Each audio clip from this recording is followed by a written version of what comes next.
Hi! Kanina video para ni sa mga naay upcoming trip to the Philippines or naay plan to travel to the Philippines nga dili taga Cebu, dili taga Manila, dili taga Port of Entry, and non-OFW. Pwede ra po ni siya sa OFW but naay OWA nga ga-assist nila and ga-facilitate sa ng travel. So again, if you're not from Cebu, not from Manila, and you have upcoming trip to the Philippines, this video is for you. First, you have to regularly check update for COVID protocol in place sa Philippines. How? Simply go to doh.gov.ph. I-click ang COVID policies, look for the resolution page. As of May 17, 2021, and upon checking, wala pa'y bagong resolution, but ang code prescribed that the agencies are implementing is kaning IATF 114. Unsa man eh? This provides nga ang traveler should undergo 10 days hotel quarantine sa iyang port of entry. That means Manila, Cebu, or any port of entry. 10 days hotel quarantine paid by the traveler. In addition, na ay 4 days home quarantine sa iyang final destination or sa iyang LGU. In total, na ay 14 days quarantine, 10 days hotel, 4 days home. And na ay 2 swabbings. Ang first swabbing will happen sa imong day 1, day of arrival sa airport. Ang result sa swab test sa first day, dili release sa imuha. Second swabbing will happen on your 7th day sa hotel. And then the result of the second swabbing will be released sa imong 9th day. If negative ka sa imuhang second swabbing, you will be released from quarantine on your 10th day. And you can now go ahead with your future trip to your LGU or final destination. The swabbings are for free. So, free ang COVID test pag-abot sa Pilipinas. Which hotel?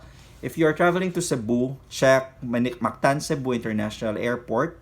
Nasa list of quarantine hotels. If you're traveling to Manila, i-check ang website sa PAL, philippineairlines.com, na sila list of quarantine hotels. Tips in choosing hotel, I recommend hotel nga ga-allow og food from outside. So, kung dili ka ganahan sa food sa hotel, you can opt for food deliveries and install. What I am using is Food Panda. Dili lang food, but groceries, local SIM card. And then also another tip is you may consider the floor dimensions of your hotel.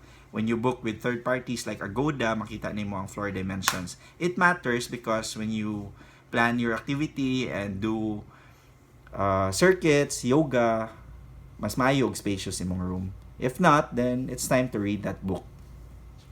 Other key information and travel tips.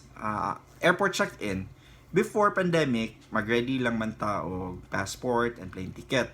This time, indispensable na ang QR code. You've heard of this. This is just a barcode. How to get this? Go to Mactan Cebu International Airport, ma-access nimo ang form, fill it out. Okay? You can have a printed copy or just save a copy in your phone. And in addition to this, napay hotel booking. Proof of hotel booking because the airline now will check kung naa ka ani nga booking. What else?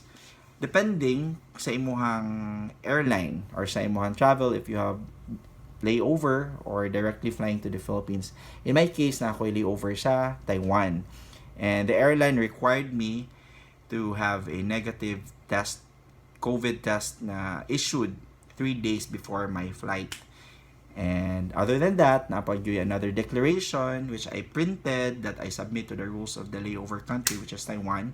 And pagabot sa airport, napagyoy another form sa phone lang, ipasave sa imuha. That's, I think, a declaration also to present it sa check-in counter.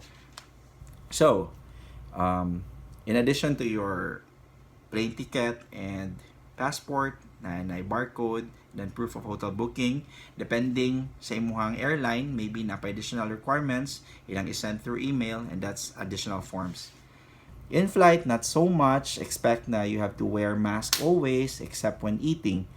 And wala na tong usual na interaction sa crew and the passenger. So you might forget to hydrate yourself. Just bring your own water bottle and refill it before your flight. Arrival, you are required to wear face shield pag deplane. So choose a good face shield.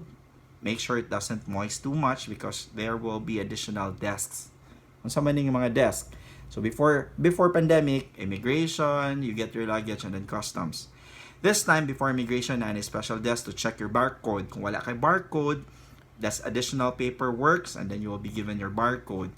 After that, immigration. After immigration, DOH for swabbing. After DOH for swabbing, pwede na nung kuha mo luggage, and then Department of Tourism to verify your hotel booking and arrange for your transfer to the hotel from the airport. So that means, in addition to immigration and customs, na a special desk for barcode, and a DOH, and then a Department of Tourism. So that means more queues and slow-moving queue. So choose a good hand carry-on and personal bag. The lighter with wheels, the better. Para kung di ka ganan mag-carry, itulod na lang nimo. Recap. As of May 17, IITF 114. Please check sa DOH website for updates.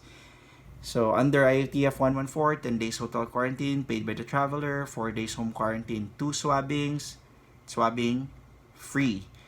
Hotel, which hotel? Check the Mactan Cebu International Airport for a list of quarantine hotels. Check PhilippineAirlines.com kung kung moagi kag Manila.